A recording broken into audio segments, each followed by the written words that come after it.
Behind me is an R51 Pathfinder that I am building for SEMA this year with a supercharger and a manual swap. What?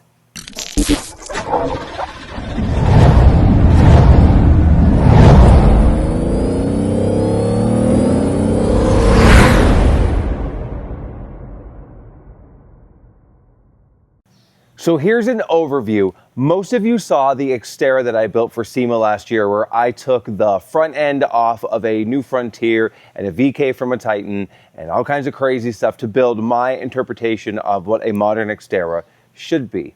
Well, this year I am doing something just a little different.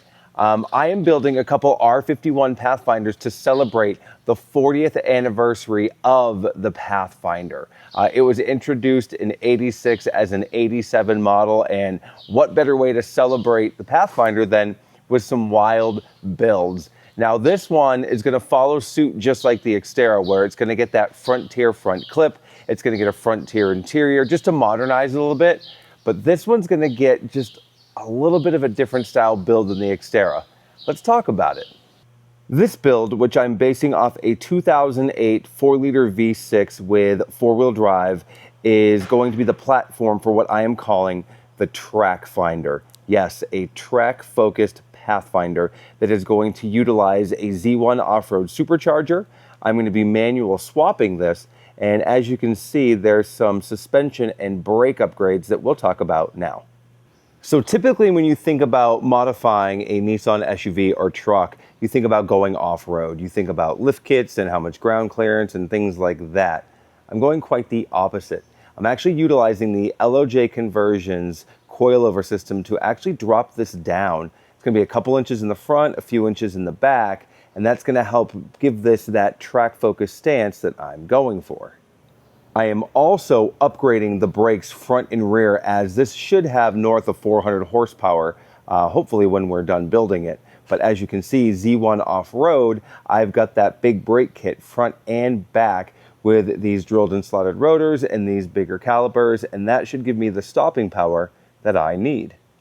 Now, coming around the back of this build, I am going to do a different taillight and a little bit of a redesign on the hatch, just like I did with the Xterra build. Now, I'm not going to give away too much, but I will say that the back of this will look a little bit more modern, in line with some current Nissan product. Underneath the Trackfinder, you can see we are putting in some serious work. We have removed the entire rear end due to some unforeseen rust. Now, if we're going to make this the ultimate track weapon SUV, and we're going to put all the suspension and brakes, I need to make sure that the rear end is going to be able to handle what I'm going to throw at it. So we are lucky to have a couple donor R51 Pathfinders, and we're going to replace the entire rear end before we fit the rest of that LOJ Conversions coilover suspension and those Z1 off-road big brakes. And as you can see from the note on the bumper, I am going to run a center exit exhaust, remove that tow package, and I think that's just going to give it that really unique, track SUV kind of appeal, which, I just think it's cool. I didn't want to do like a typical exhaust. I think you guys know by now that when I design these builds, I design them to be, one of one and very unique. And so center exit exhaust is not new. I've seen a couple Pathfinders with it. However, I think what I'm going to be doing with that is just going to be a little different.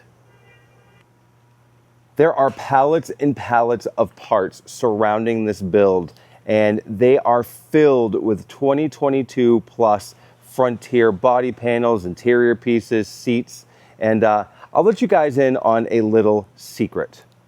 So if you own a 2005 through 2015 Xterra, a 2005 through 2012 Nissan Pathfinder, or a 2005 through 2021 Nissan Frontier, I've got some news for you. 2022 plus D41 Frontier seats, direct bolt-in. Dash, direct bolt-in. Front core support, direct bolt-on. Hood, bolt-on. Front doors, bolt-on. Fenders, bolt-on. There's one modification you need to do if you want to swap the front end of a D41 Frontier onto your Xterra or your Pathfinder or your Frontier, and that's you have to modify the A-pillar.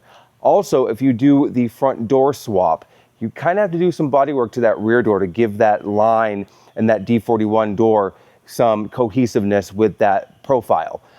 Also, if you do the front door swap, you have to do the dash swap because the OEM, Frontier, Xterra, and Pathfinder dash will not clear the door panel from that door.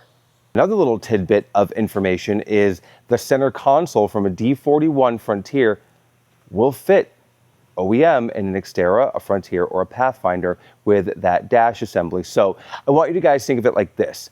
Anything from the front door forward, it's bolt up. So if you guys want newer D41 Frontier seats in your older Nissan truck or SUV, they bolt right up. What I love about Nissan is they give you puzzle pieces, and these builds would not be possible without these puzzle pieces. So thank you, Nissan.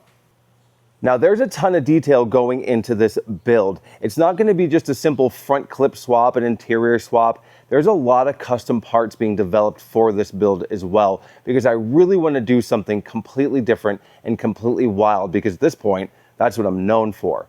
I think by taking the R51 platform and doing something that's never been done is just a really good way to celebrate what the Pathfinder is.